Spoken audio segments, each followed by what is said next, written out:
Howdy, and welcome to another episode of Untold Tales from This Side of Nowhere. It is that show, the one where we talk about the tiny Wyoming town, just about as close as you can get to the middle of nowhere. That is Poverty Flats, Wyoming. But before we bring you another story from the middle of nowhere up here in northwestern Wyoming, here is a message from our sponsors. We're sponsored by Basins Market, located in Basin, Wyoming. Basins Market is your destination for groceries, fresh produce, and the best meat department in the Bighorn Basin. Come in and sample their wide selection of products Monday through Saturday from 7 a.m. to 8 p.m. and Sundays from 9 a.m. to 8 p.m. We are also sponsored by the Wyoming Welcome Program. The Wyoming Welcome Program offers two services to local businesses: Table Talk and the Wyoming Welcome Baskets. Wyoming Welcome Baskets are filled with promotional items for local businesses and distributed to new move-ins to the Bighorn Basin. Table Talk brochures include jokes, facts about the state of Wyoming, the month's holidays, and advertisements from our local businesses. These brochures are placed on restaurant tables in Cody and Powell for diners to peruse. So if you'd like to get your business name out there, please contact the folks at the Wyoming Welcome Program by shooting an email to Haley J, that's HALEYJ, at wyomingwelcome.com. Do you have a noxious weed problem? The team at 307 Pest Management can help. We offer residential and commercial noxious weed management that is safe and affordable. Whether you have a parking lot, a yard, or some production land that needs treated for noxious weeds, 307 Pest Management is ready to help get your weeds under control. Give them a call today for a free quote at 307-250-0614 or send an email to 307pestmanagement@gmail.com. It is getting hot and quite dry. We've had a little bit of rain to shake things up, but overall, Wyoming is drought-stricken this year, as is a very good chunk of the Rocky Mountain West. And to say the least, it has people on edge. Farmers are nervous, and for myself, I've been worried not just for them, but for the forest fires that will hopefully not follow with this incredibly dry spring and what's going to turn out to be a very hot summer if it keeps going the way it is. But I don't know, there's a little rain in the forecast, and hope that we do get that moisture. Even if it does kind of break up my work, I have started spraying weeds for the Weed and Pest District, and we're off to a good start. I've got a good crew. Got my little brother working with me this summer. And congrats to him. Shout out to Camden and Abigail. They are engaged to be married, and they will get married Labor Day weekend. So super excited for them and happy to have Camden on the crew this summer. But yeah, it's been a good start. Aside from some mechanical failures, and you just, everything is so expensive these days. The gas prices are way up, and it makes it hard for everybody. And kind of leads to the discussion that we're going to have today, an essay I've written called If I Had $5 Million. So here it goes. If I had $5 million. My wife Lily and I were watching a TV show the other day where someone had won a settlement for $5 million, and two of the characters were discussing what they would do with that kind of money. Their conversations were pretty predictable. They revolved around buying a nice house in Manhattan or Yonkers and some kind of classic car. Then they turned to charities, from saving all the beagles who get used for testing cosmetics to establishing a charitable foundation in the family name. $5 million is a lot of money, to say the least. It used to be worth quite a bit more, but let's not complain about inflation right now. What would you do with $5 million? I asked, turning to Lily. That's a really great question, Lily mused. Well, for starters, we'd build a house, she said. Agreed, I nodded. 6 bedrooms, a 3-car garage, and an indoor shooting range. What? Lily asked. You lost me at the shooting range. Well, it gets cold, and sighting in my rifle in the cold just isn't fun, I said, throwing up my hands. Now listen here, Lily said, raising her eyebrows. If we came into $5 million, you couldn't spend all of it on hunting and fishing. A grin spread across my face. On the contrary, I'm pretty sure I could. Lily shook her head. Give me a break. If I had $5 million, after building a nice house for our family, I would donate a healthy chunk of that cash to the leading cancer foundation. Okay, I said. You can't go wrong with curing cancer. But let's just say cancer could get cured with a couple $1 million. We'll put $1 million toward the house, $1 million into investments, and $2 million toward curing cancer. That leaves $1 million for hunting and fishing. And don't worry, I'll take you along on all the great trips. If we have $1 million, we can definitely make sure we both have a great time. Lily still looked skeptical, and I can't blame her. She still hasn't quite gotten over that time I told her we would have a great time fishing as a family at Sunshine Reservoir. How was I supposed to know there would be an afternoon thunderstorm with gale force winds and hail the size of golf balls? With $1 million, even the pickiest of wives would be able to have a great time enjoying the great outdoors. Since our conversation, I've been working on the perfect plan to wife-proof basically any foray into the great outdoors. I'm confident I've come up with solutions to all of my wife's complaints that only require a little ingenuity and a fat wad of cash.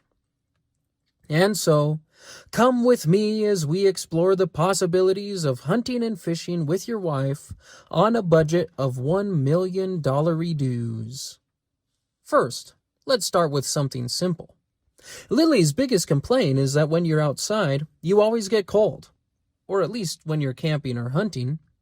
While I can definitely relate, I have always seen getting cold as a necessary evil when it comes to hunting. Hunting season for most wild game falls during the late fall and winter months, so of course it's going to be cold. But that doesn't mean your wife has to suffer, right? I'm sure Lily would be much happier joining me on a hunt if she never had to get cold. And if money wasn't an issue, I could definitely make this first idea work. So, I found this idea on Design Bloom, and while the concept may need some work, I think the principle could be very useful for making hunting more bearable for Lily. It's a climate-controlled, personal bubble. There are little leg holes in the bottom, so the bubble essentially encompasses the upper half of the wearer's body. The device is a backpack with a couple little support beams that come out of the top to hold the bubble up. It's solar-powered, so it will run just about anywhere the sun shines. I'm sure with $1 million we could add a heater operated by a high-tech lithium-ion battery to ensure the comfort of wives everywhere. Not only is this device lightweight, but it would allow those who are less than enthusiastic about the extreme temperatures in the outdoors to enjoy nature without actually having to experience most of it. See the comments on the show for pictures of this, what did I call it? A climate-controlled personal bubble. Now, I understand this personal bubble may not satisfy all women. In fact, even Lily expressed some doubt when she saw it. But since money's not an issue, I've been working on some alternatives. For the extreme cold, there are battery-powered heated coats. They're priced pretty reasonably from $150 to $350, so we'll have plenty of cash left after buying a coat that will keep Lily nice and toasty no matter the weather. They even have battery-powered heated gloves. Getting cold while hunting is not an issue. Okay. The other thing Lily hates about the outdoors is sleeping outside. It gets cold, the ground is uncomfortable, and there are wild animals literally everywhere. If your wife has expressed similar complaints, and you have $1 million to spend, The best option is probably to buy a luxurious RV with all the bells and whistles. Indeed, there are RVs out there that would put my house to shame. Consider with me the Integra Cornerstone, an RV so fancy they had to call it a coach. It's a good thing we have $1 million to spend because the list price for this thing is a mere $969,000. I know, I was shocked too. This sucker is worth more than every house on my street, and it's on wheels. To fully understand why this wife-pleasing beast is listed at just shy of $1 million, let us explore the blend of luxury and raw power that is the Integra Cornerstone. For starters, this puppy is built on a 44-foot, 11-inch Spartan K3 tag axle chassis. They couldn't make it 45 feet long because that would be showing off. Okay, it's actually because most states don't allow vehicles that are 45 feet long on public roadways unless the driver has a commercial license. It also sports a turbocharged Cummins X15 diesel engine with 605 horsepower. In other words, even though this coach is absolutely massive, weighing in at over 50,000 pounds, you can drive it up Pikes Peak without breaking a sweat and pull your Hummer behind it to boot. Because anyone who forks out the cash for this bad boy probably drives a Hummer, right? Inside this RV, you'll find the most lavish furnishings money can buy. Real hardwood cabinets, lush carpets, granite countertops, and hand-stitched leather furniture. The driver and passenger seats both heat, cool, and massage the well-heeled owners of this bad boy. To ensure you never feel like you're in the outdoors, the coach comes equipped with an induction cooktop, a microwave, a dishwasher, a pantry, and a residential fridge so the caviar stays cool. The Cornerstone has a king-size bed with an additional 74-inch sofa hide-a-bed and the option for a second 74-inch sofa hide-a-bed, as well as 2 bathrooms. The living area is equipped with a 55-inch flat-screen TV and DVD player and a Bose sound system. In other words, this is the Beverly Hills mansion of RVs. My wife would love it. With this RV, we could remove the biggest obstacle to the outdoors, which is the outdoors. While Lily relaxes in dual-zone AC luxury, I can fish or hunt to my heart's content. But this RV would chew up a pretty healthy chunk of my $1 million. So I started looking at some other options to make hunting and fishing more palatable for any wife. If your wife is anything like me, then she probably hates mosquitoes. There are hundreds of products out there to help drive away the little buggers, from sprays to wearables to portable bug zappers, but they each have their own downsides. My wife hates the smell of bug spray. Who doesn't? And the little bracelet things just don't work. Enter the Zap Guardian Bug Zapper. The name just makes you picture some kind of magical ninja, perhaps a samurai with a bug zapper. In reality, the device is small, about the size of a coffee mug, and features a brightly colored plastic cage surrounding a UV light and the zapping apparatus that delivers an electric shock to flying insects. I've seen bug zappers before, but I was unprepared for how well this thing works. At least on the Trusted Deal Source website.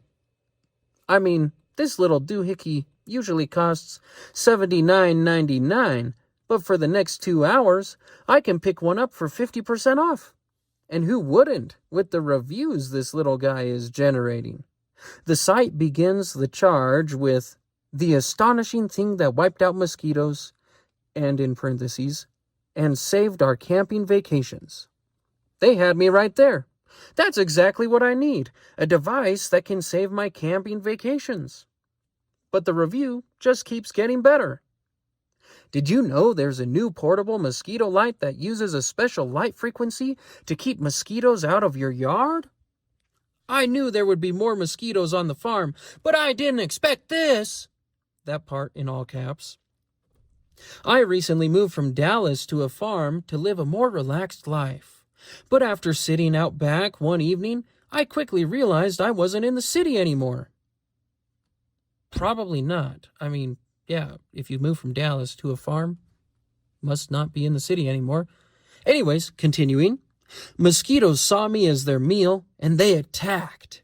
A dozen mosquito bites later, I knew I had to do something, or my evenings would be dominated by mosquito bites. So I started researching every product under the sun to see what the top-rated mosquito repellents were. The only problem is most of the best ones also used toxic chemicals, and I didn't want to use toxic chemicals or smelly candles to keep them at bay. I was starting to get frustrated. So before bed, I posted to Facebook asking if any of my friends had any suggestions. Gosh, what a great idea. That's what I should do whenever I have questions. Just post it to Facebook. The next section began with, "My friend's brilliant advice." The next morning, I woke up to a message from a friend who works as an electrical engineer for a major tech company. He told me about a new product one of his friends just created called Zap Guardian, which is an anti-mosquito device that uses a brand new light wave technology to attract and kill mosquitoes fast. Does it actually work? I asked. Here's what he said. And here, the viewer actually included a screenshot of the message from her friend. I wish I had friends who are electrical engineers at major tech companies. Imagine the inventions we're all missing out on because we didn't have more friends who are electrical engineers who work at major tech companies. Thank goodness for the internet. The electrical engineer friend said, "It does, it's amazing. Think of it as a distraction away from you. It turns the bug's focus from you to the Zap Guardian so you never get bitten.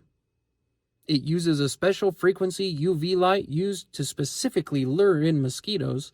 Then it zaps them, and it attracts them for up to half a mile away. So the whole idea is you place it somewhere on the edge of your yard, and mosquitoes in your yard will leave, and mosquitoes outside of your yard won't come in. Over time, it kills so many that your mosquito problem will go away. It will literally turn your yard into a mosquito-free zone. Try it out and let me know what you think. But I think you're gonna love it."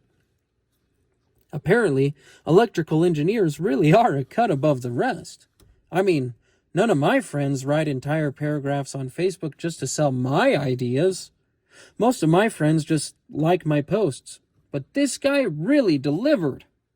After reading this guy's response, I really knew I needed one of these things. But wait, there's more. The reviewer says, "So I ordered one for $39 and decided to give it a try. It showed up within 3 days of ordering it, and I put it to the test. First thing I noticed is that it came beautifully packaged." The photo they provided next isn't exactly what I would call a photo of something that's been beautifully packaged, but to each his own. I suppose they did point out that the battery lasts for over 14 hours, helpfully bolded so you can't miss it. Then things took a dramatic turn. Moment of truth. The mosquitoes were already out in force, so I turned it on and set it on the fence, away from me and at the far end of my pool area. I thought this guy lived on a farm. Anyways, what happened next is extraordinary.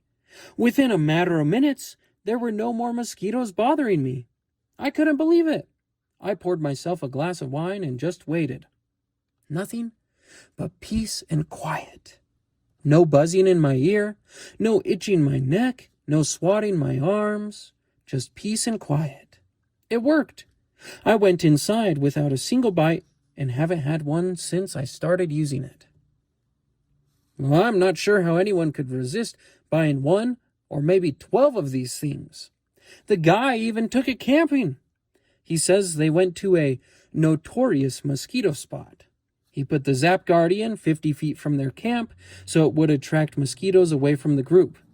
Then, as his friend vigorously applied toxic repellent, the Zap Guardian owner settled in with confidence. he took the risk of relying solely on Zap Guardian. And he was so glad he did. Not a single bite. Not one. To round it out, he declares, "Trust me, I don't use this term often, but Zap Guardian is simply amazing." There you have it. Amazing. So it looks like my wife's $1 million hunting and fishing experience can indeed be mosquito-free. So if money isn't an issue, then hunting and fishing with your wife won't be one either.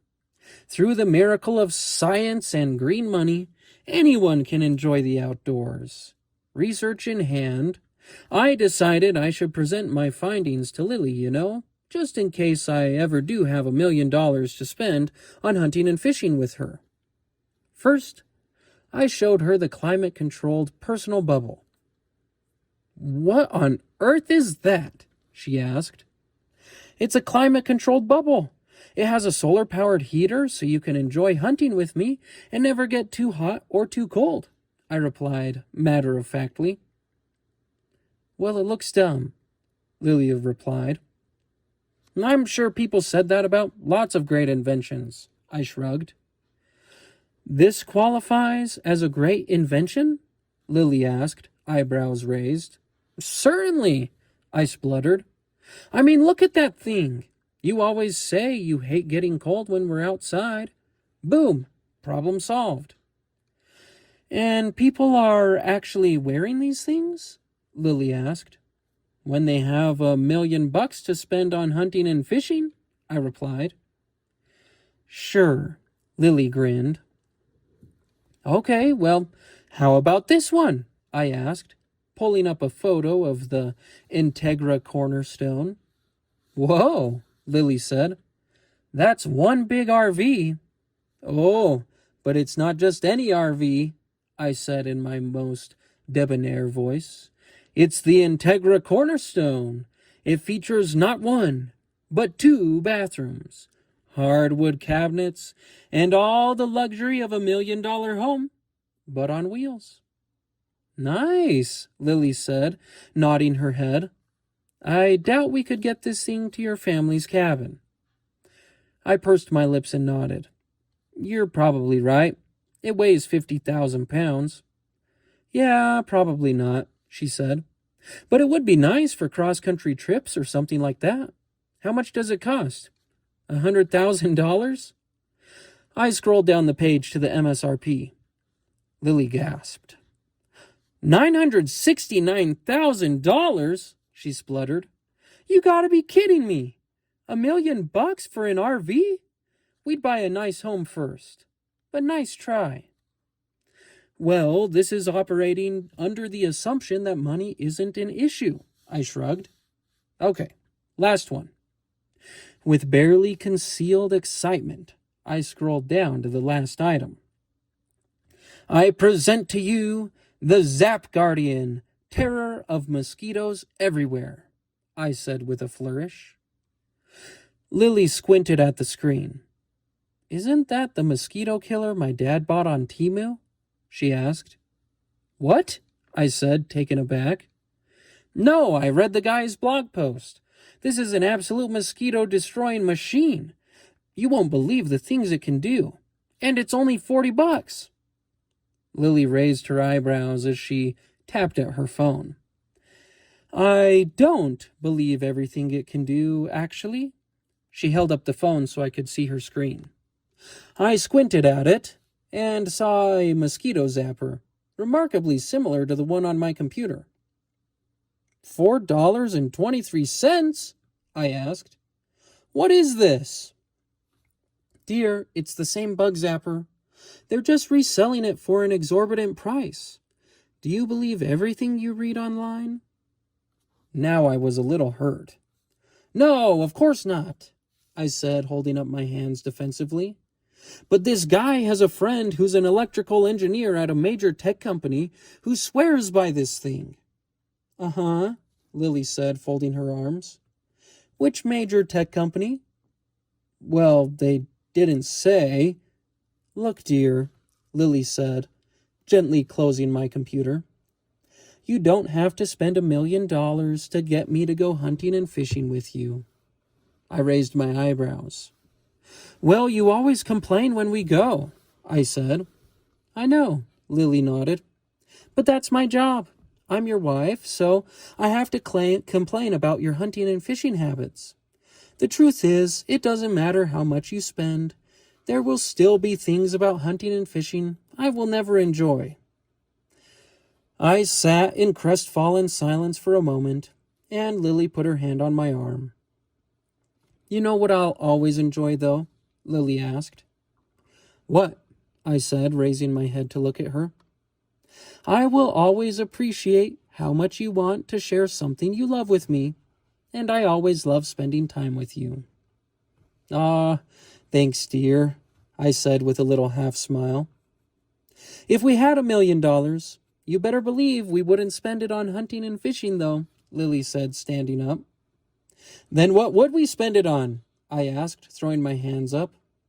Oh, you know, Lily said. Vacations in Hawaii, a big house, new clothes. You know, the fishing is great in Hawaii, I said. Lily kept walking out of the room. I said, the fishing is great in Hawaii, I called after her. No response. There you go.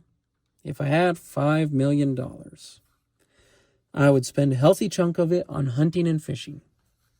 Like a chartered trip to Alaska, maybe a guided hunt in Africa. Oh, fly fishing in the Patagonia in South America. I can think of a lot of fun things I could do with $1 million when it comes to hunting and fishing.